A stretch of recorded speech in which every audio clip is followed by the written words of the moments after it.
எங்களின்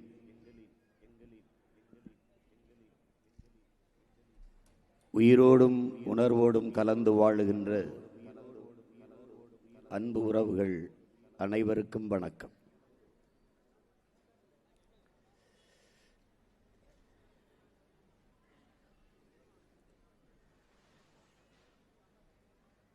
நீண்ட காலமாக இந்த நிலத்திலே இருக்கிற அரசியல், ஆட்சி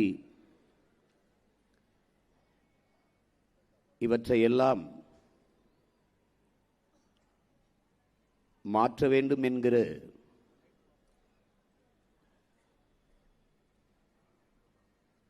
ஒரு புரட்சிகர சிந்தனையோடு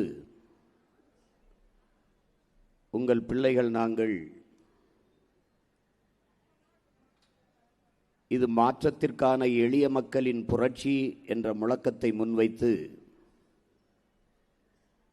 ஒரு மாபெரும் அரசியல் கிளர்ச்சியை இந்த நிலத்திலே செய்து வருகிறோம்.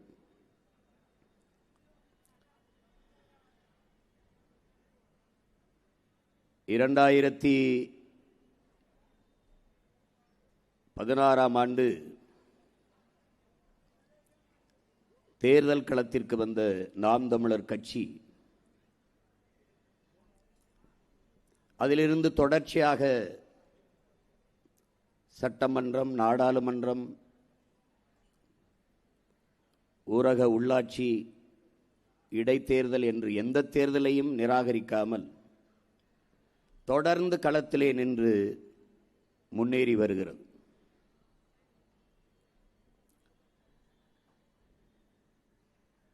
ஒரு கட்சி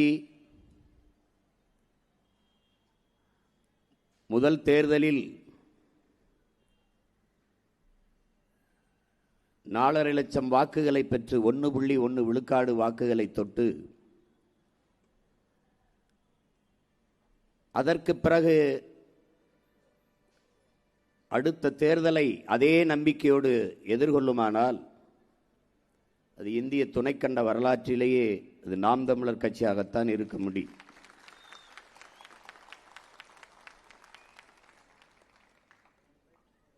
நாலரை லட்சம் வாக்குகளை வாங்கிய ஒரு கட்சி ஒன்று காணாமல் போகும். இதை ஏதாவது ஒரு கட்சியோடு கூட்டணி வைத்து கரைந்து போகும்.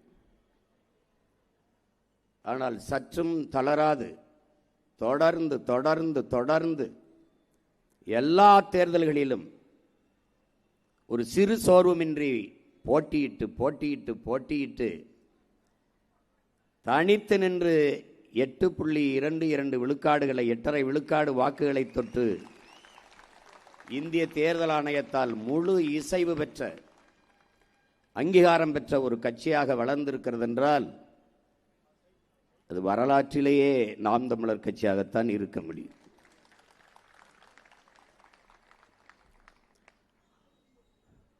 ஒரு முறை ஒரு செயலை செய்வதற்கு முனைவது, முயல்வது அது முயற்சி. அதில் தோற்ற பிறகு மறுபடி முயல்வது மறுமுயற்சி. அதில் தோற்ற பிறகு மறுபடி முயல்வது தொடர் முயற்சி. அதிலும் தோற்ற பிறகு மறுபடி முயல்வது என்பது முயற்சி செய்வது விடாமுயற்சி. அதிலும் தோற்ற பிறகு மறுபடி முயல்வது என்பது முயற்சி அல்ல, அடர்த்தியான நம்பிக்கை, அசைக்க முடியாத நம்பிக்கை. அந்த நம்பிக்கையில்தான் 4 பொதுத் தேர்தல்களில் தோற்ற ஒரு கட்சி, பல இடைத்தேர்தல்களில் நின்று தோற்ற ஒரு கட்சி அசைக்க முடியாத நம்பிக்கையோடு 5வது முறையும் தனித்து 234 தொகுதியிலும் களத்திலே போட்டியிடுகிறது என்றால் உலக வரலாற்றிலேயே ஒரே ஒரு அரசியல் கட்சி தான், அது நாம் தமிழர் கட்சி மட்டும்தான். அன்பிற்குரிய பெருமக்களே, என் அருமை உடன் பிறந்தார்களே, இங்கே அரசியல் என்பது எப்படி கட்டமைக்கப்பட்டிருக்கிறது என்பதை நாம் பார்க்க வேண்டும். எது அரசியல் என்பதை என் அன்பு உடன் பிறந்தார்கள், என்னிலும் இளைய என் தம்பி தங்கைகள் புரிந்து கொள்ள வேண்டும்.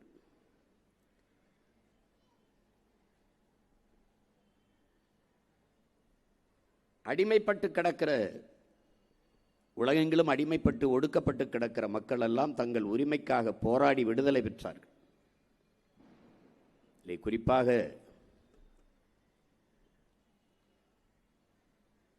வியட்நாம் விடுதலைக்கு போராடிய ஹோசிமின் அந்த நாட்டின் விடுதலைக்காக ஒரு முழக்கத்தை முன்வைத்தான். 1000 ஆண்டுகள் நாம் அடிமையாக வாழ்வதை விட சுதந்திரமாக சாவது மேலானது என்ற முழக்கத்தை முன்வைத்து மக்களை திரட்டி போராடி விடுதலை அடைந்தான். அது அரசியல், அந்த நாட்டின் விடுதலைக்கான அரசியல், ஒரு புரட்சிகர அரசியல்.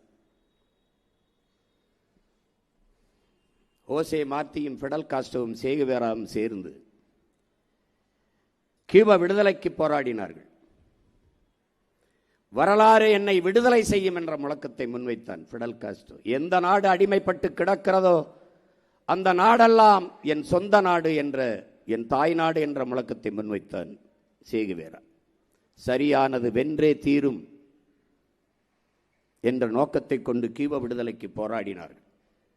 ஃபிடல் காஸ்ட்ரோ என்ற புரட்சியாளன் பிறக்கவில்லை என்றால் கியூபா அமெரிக்காவின் இன்னொரு மாகாணமாக இருந்திருக்கும். அவன் போராடி தன் தாய் நாட்டை விடுதலை செய்தான். அது அரசியல். அடிமை நிலையிலிருந்து தன் இனத்தை மீட்பது, காப்பது, உரிமை பெற வைப்பது என்பது அது ஒரு அரசியல், புரட்சிகர அரசியல், மாபெரும் மாறுதலுக்கான அரசியல்.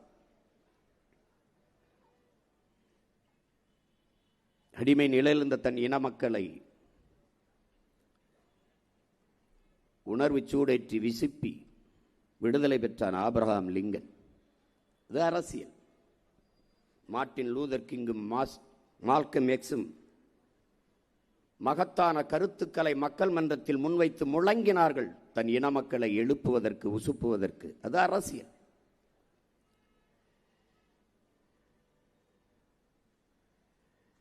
கருப்பின மக்கள் அடிமைப்பட்டு கிடக்கிற போது 27 ஆண்டுகள் கொடுஞ்சிறையில் இருந்து வாடி வெளியிலே வந்து அதே நாட்டை அதிபராக இருந்த ஆண்டான் நெல்சன் மண்டேலா. அது அந்த மண்ணின் மக்களுக்கான விடுதலைக்கான அரசியல், மகத்தான அரசியல், போற்றத்தக்க புரட்சிகர அரசியல். தாழ்த்தப்பட்டு வீழ்த்தப்பட்டு ஒடுக்கப்பட்டு கிடந்த மக்களின் உரிமைக்காக தான் கற்ற கல்வியையும் அறிவையும் பயன்படுத்தி புரட்சிகர அரசியலை முன்னெடுத்தார் புரட்சியாளர் அம்பேத்கர். அது அரசியல். இழந்துவிட்ட உரிமைகளை பிச்சை கட்டு பெற முடியாது, போராடித்தான் பெற்றாக வேண்டும் என்கிற புரட்சிகர முழக்கத்தை முன்வைத்தார். கோயில்களில் ஆடுகளை பலியிடுகிறார்களே ஒழிய சிங்கங்களை அல்ல என்ற எழுச்சி முழக்கத்தை முன்வைத்து தன் மக்களை உசிப்பினார், எழுப்பினார். அது அரசியல். இந்திய பெருநிலம் அடிமைப்பட்டு கிடக்கிற போது சுதந்திரம் எங்கள் பிறப்புரிமை என்ற முழக்கத்தை முன்வைத்த அண்ணல் காந்தியடிகள், பண்டித ஜவஹர்லால் நேரு போன்ற பெருமக்கள் ஒரு மாபெரும் அரசியல் கிளர்ச்சியை விடுதலைக்காக முன்னெடுத்தார்கள். அது அரசியல்.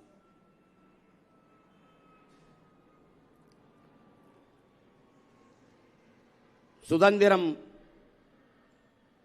ஒவ்வொரு மனிதனின் பிரிக்க முடியாத உரிமை. புரட்சி என்பது மனித குலத்தின் மறுக்க முடியாத உரிமை என்றான் இளைய புரட்சியாளன் பகத்சிங். இதே இந்த நிலத்தின் விடுதலைக்காகத்தான். செக்கிழுத்தான் நம் பாட்டன் வஉசி, அதுவும் அரசியல். சிறைப்பட்டார்கள் நம் முன்னவர்கள், அதுவும் அரசியல். தூக்கிலே தொங்கினார்கள், அதுவும் அரசியல். நோக்கம் அடிமை நிலையிலிருந்து அன்னை மண்ணை மீட்க வேண்டும், காக்க வேண்டும் என்கிற புனித நோக்கம்.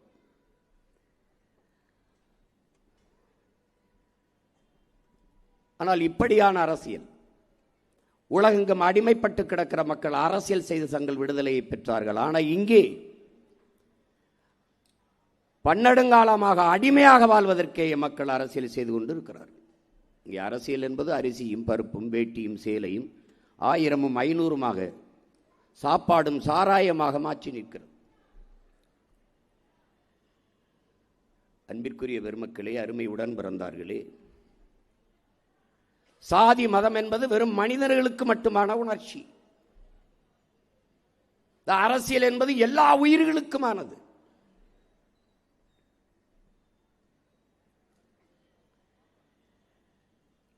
அரசியல் என்பது முழுக்க முழுக்க மக்களுக்கான சேவைதான் என்கிறார் நம்முடைய தாத்தா காமராஜர் அவர்கள்.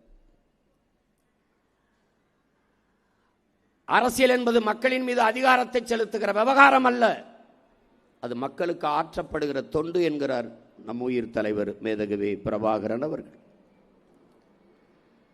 இது எல்லாவற்றையும் வாசித்து நேசித்த நாம் ஒரு கோட்பாட்டை உருவாக்குகிறோம். அரசியல் என்பது எல்லா உயிர்களுக்குமான தேவையும் அதை நிறைவு செய்யும் சேவையும் தான் அரசியல் என்ற நிலைப்பாட்டை கொள்கிறோம்.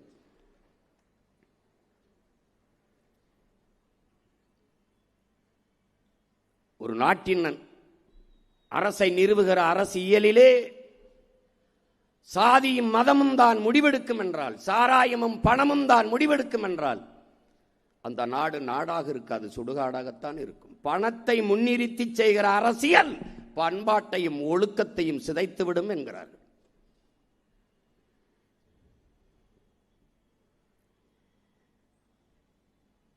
இந்த மனிதனுக்கு மட்டுமேயான சாதி மத உணர்ச்சி அது எப்படி அரசியலில் கலப்பது? அதுவே எப்படி அரசியலாவது? ஒரு மதம் சார்ந்து சாதி சார்ந்து அரசியல் கட்டமைக்கப்படுமானால், அதன் பொருட்டு ஒரு அதிகாரம் நிறுவப்படுமானால் அந்த ஆட்சி யாருக்கானதாக இருக்கும்? நாட்டின் ஒட்டுமொத்த குடிகளுக்கும் பொதுமையானதாக இருக்குமா என்ற கேள்வி எழுமா இயலாது. அரசியல் எல்லா உயிர்களுக்குமானது. ஆடு மாடு நாய் நரி கோழி குஞ்சு எல்லாவற்றுக்குமானது. தெருநாயை கூட நீ அடிக்க முடியாது. அதுக்கு விலங்குகள் காப்பகம் இருக்குது, அது கேள்விகள் வரும். மரத்தை வெட்டாதே, மரம் மண்ணின் வரம், மரம் இல்லை என்றால் மழை பெற முடியாது என்று மரத்தை வெட்டுவதை தடுக்கிறோம். மரத்திற்கான அரசியல். மாடுகளுக்கு கோமாரி நோய் வருவது முகாமிட்டு மாடுகளை காப்பாற்றுங்கள் என்று போராடுகிறார்கள், அது மாடுகளுக்கான அரசியல். மாட்டு தீவனம், மாட்டுக்கான இறை, அது விலை உயர்வு அதிகமாகிவிட்டது, அது குறையுங்கள் என்று வேளாண் பெருங்குடிகள் மக்கள் போராடினால் அது மாட்டுக்கான அரசியல். காடுகளில் செல்லுகிற போது பாலித்தீன் பொட்டலங்களை போட்டு விடாதீர்கள், அது வரையாடுகளும் மான்களும் காட்டு மாடுகளும் தின்று இறந்து போகும் என்று அங்கே பலகை எழுதி வைத்தால் அது மாடுகளுக்கு, காடுகளில் இருக்க விலங்குகளுக்கான அரசியல். சிகரெட்டை பிடித்துவிட்டு தூக்கி போடாதீர்கள், காடு பற்றி எரிந்துவிடும் என்று எச்சரிக்கை பலகை வைப்பது காடுகளுக்கான அரசியல். இப்படி எல்லா உயிர்களுக்கும் அரசியல் இருக்கிறது. ஆனால் இந்த நாட்டிலே சாதியும் மதமும் தான் முதன்மையாக அரசியலை தீர்மானிக்கிற ஆற்றல்களாக இருக்கிறது. அதை தாண்டி பணம். அறிவார்ந்த பெருமக்கள், அறிவு சமூகம் இதை சிந்திக்கணும்.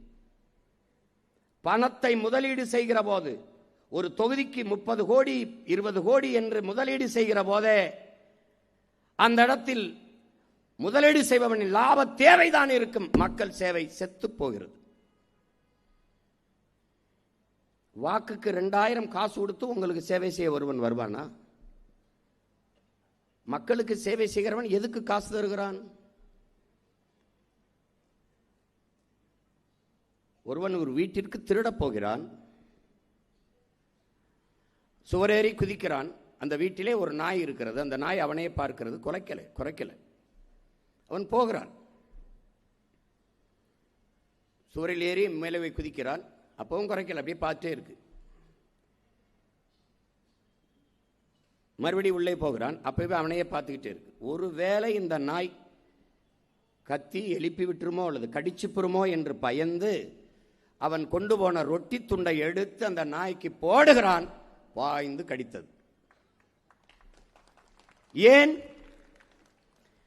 இவன் நம்ம முதலாளிக்கு, நம்ம எஜமானுக்கு, நம்ம வீட்டிற்கு வேண்டியவனா இருப்பானோ, விருந்தாளியா இருப்பானோ? அவனை நாம் குறைப்பது அவமானமாயிருமே, கடித்தால் அது பிரச்சனை ஆயிருமே, சரியாயிரா, தவறா போயிருமே என்று அது கடிக்காம இருக்குது. ஆனால் அவன் என்னைக்கு ரொட்டி துண்டை எப்போது போட்டானோ அப்ப திருட வருகிறான் என்று நினைத்து நாய் பாய்ந்து கடித்து விட்டது. இவன் உறவினன் அல்ல, திருடன் என்று அந்த நாய்க்கு தெரிகிறது. இந்த தமிழர்களுக்கு அது தெரியவில்லை என்பதுதான் பிரச்சனை.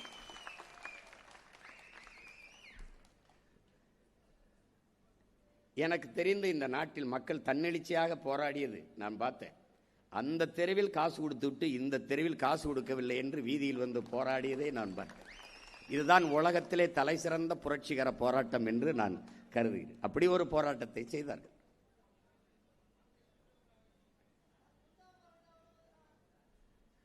இதிலே இந்த இலவசம், இந்த வாக்குக்கு காசு, இதையெல்லாம் ஐயா இறை என்பவர்கள் ஓனாய் கத்தி என்று எழுதியிருக்கிறார். ஒரு ஓனாய் என்ன செய்கிறது? காட்டுக்குள்ள இருந்து அப்படியே வெளியில வந்து வீதிகளில், வீடுகள், சிற்றூர் கிராம பகுதிகளுக்கு வந்து கோழியை பிடித்து தின்னு வருது. இது தினம் கோழி எப்படி தின்னுட்டு போயிருதே அப்படின்னு நினைச்சு அந்த கிராமத்து மக்கள் ஒரு கத்தியை, கூர்மையான கத்தியை ஒரு இதில் கட்டி இப்படி வைத்து அதில் கோழி ரத்தத்தை தடவி விட்டு விடுறார்கள். இந்த ரத்த வாடைக்கு அந்த ஓனாய் வந்து இந்த கத்தியை அப்படி நக்குது. அப்படி நக்கும் போது நாக்கு அறுபட்டு ரத்தம் கொட்டுது. அப்ப ரத்தம் வர வர மேலும் மேலும் மேலும் மேலும் சுவைத்து சுவைத்து நக்குது. தன் ரத்தத்தையே தெரியாது சுவைச்சு சுவைச்சு அப்படியே சாப்பிட்டுட்டே இருக்கு. கடைசியா மொத்த ரத்தம் சிந்தி செத்து போகுது. அப்படிதான் என் மக்கள் இந்த ஓனாய் கத்தி மாதிரி இந்த இலவசத்துக்கு ஆசைப்பட்டு, அது உங்க ரத்தம் தான், அது உங்க காசுதான். 5000 ரூபாய் என்றால் 6800 கோடி இழக்கிறது அரசு. அரசு காசிலே ஒரு கட்சி தனக்கான வாக்கை உறுதி செய்கிறது. இது எவ்வளவு பெரிய கொடுமை, எவ்வளவு பெரிய கொடுமை. பீகாரிலே நிதிஷ்குமாரும் பாரதிய ஜனதா அவர்களும் ஒரு கூட்டணி வச்சு ஒரு தேர்தலை எதிர்கொண்டார்கள். ஒரு வீட்டுக்கு 10,000 ரூபாய் ஒரு குடும்பத்துக்கு அவங்க மொத்தமாக கொடுத்துட்டாங்க. ஒரே நாளில் வங்கியில் போட்டாங்க. இப்போ அது ஒரு புது முறை வந்திருக்கு. எங்கே தான் வங்கி கணக்கு கண்டுபிடிப்பாங்கன்னு தெரியல. அதிர்ச்சி ஆயிருது. என் தம்பி ஐகோ என்னிடத்தில் சொன்னா, அண்ணா இது கேட்குது, என்ன மாமா போட்டிருக்காரா 5000 திடீர்னு வந்திருக்கு, நான் செலவுக்கு எதோ போட்டிருக்கிறாரு. யாருங்க போட்டிருப்பா 5000? அப்புறம் தொலைக்காட்சியில் பார்த்தா தான் அரசு போட்டிருக்கு, அப்பா ஸ்டாலின் போட்டிருக்காருன்னு தெரிய வருது. அவர்தான் தெரிய வருது. வங்கி முழுக்க கட்டுப்பாடு ஆட்சியில் இருக்கிற பாரதிய ஜனதாவின் கட்டுப்பாட்டில் இருக்கு. அதில் 1,31,00,000 வங்கி கணக்குக்கு காசு போயிருக்கு. ஒரே நாளில் இவ்வளவு 5000 ரூபா 5000 ரூபாய் இத்தனை கணக்குகளில் இவ்வளவு வங்கி கணக்கில் போடப்படுவது தெரியாமல் இருந்திருக்குமா? தெரியுது, அனுமதிக்குது. ஏன்? எல்லாம் கூட்டு திருடர்கள், கூட்டு கொள்ளையர்கள். அவரு மொத்தமாக 10,000 கொடுத்தாரு. இவர் பொங்கலுக்கு 3000, இப்போ ஒரு 5000, அதுவும் கோடை விடுமுறைக்கு. ஏன்னா இந்த ஆண்டு தான் கோடை வருது. இதுக்கு முன்னாடிலாம் கோடை கிடையாது, நோ சம்மர், இப்போ தான் வருது. அதுக்கு ஒரு 5000, இப்போ 8000 ஆயிடுச்சா. இப்போ வாக்குக்கு 2000, அப்போ 10. அவர் மொத்தமாக போட்டார், இவர் 3 தவணையாக கொடுக்குறாரு. இங்கே அரசியல், கட்சி அரசியல், தேர்தல் அரசியல் அதான் இருக்கு. மக்கள் அரசியல் இல்லை. அது கட்சி அரசியல் என்ன? ஒரு கட்சி தேர்தல் என்று வென்ற பிறகு கட்சியை பற்றி கவலைப்படாமல் மக்களை பற்றி கவலைப்பட்டு ஆட்சியை சிறப்பாக செய்யுமானால் அது மக்கள் அரசியல். அந்த கட்சி ஆட்சிக்கு வந்த பிறகு திரும்ப திரும்ப கட்சிக்கு என்று நிதி, கட்சி நிதி, பார்ட்டி ஃபண்ட் என்று கட்சி நிதி என்று புரட்டி கொண்டு தேர்ச்சி கொண்டு அடுத்த தேர்தலையே கவனம் பண்ணுவது. தேர்தலில் எப்படி வாக்கு வாங்கலாம்? மகளிருக்கு ஒரு 1000 ரூபாய் கொடுத்தால் மகளிர் வாக்கு, கல்லூரிக்கு போற பெண் பிள்ளைகளுக்கு புதுமை பெண் என்று 1000 கொடுத்தா அந்த பெண்களின் வாக்கை வாங்கிவிடலாம். கல்லூரிக்கு போற பிள்ளைகள், ஆண் பிள்ளைகள், தம்பிகள், அவர்களுக்கு ஒரு 1000 போட்டால், தமிழ் மகன் என்று போட்டால் அது ஒரு 1000, அந்த பிள்ளைகளின் வாக்கை வாங்கிவிடலாம். இதையே கவனத்தில் எடுக்கிற போது இது தேர்தல் அரசியலாகிறது, மக்கள் அரசியல் இல்லை. படிக்க போகும்போது தம்பி தங்கைக்கு 1000, படித்து முடித்து விட்டவர் 1000 இல்லை. அப்புறம் என்ன பண்றது? பிச்சை எடுக்க வேண்டியதான். அப்ப இங்க மக்கள் அரசியல் எது? படித்து முடித்தவுடன் அவன் அதே வருவாயை ஈட்டிக் கொள்வதற்கான வாய்ப்பை ஏற்படுத்தி கொடுப்பது மக்கள் அரசியல். இப்ப நாம் செய்ய வந்திருப்பது கட்சி அரசியலும் அல்ல, தேர்தல் அரசியலும் அல்ல, மக்கள் அரசியல். இங்கே செய்தி அரசியல், விளம்பர அரசியல் இருக்கு, சேவை அரசியல், செயல் அரசியல் இல்லை. செப்டம்பர் 16 குடும்ப தலைவிக்கு 1000 ரூபாய் கொடுக்க போகிறோம் என்பதை ஜனவரி 1 விளம்பரம் செய்வார்கள். இது செய்தி அரசியல், விளம்பர அரசியல்.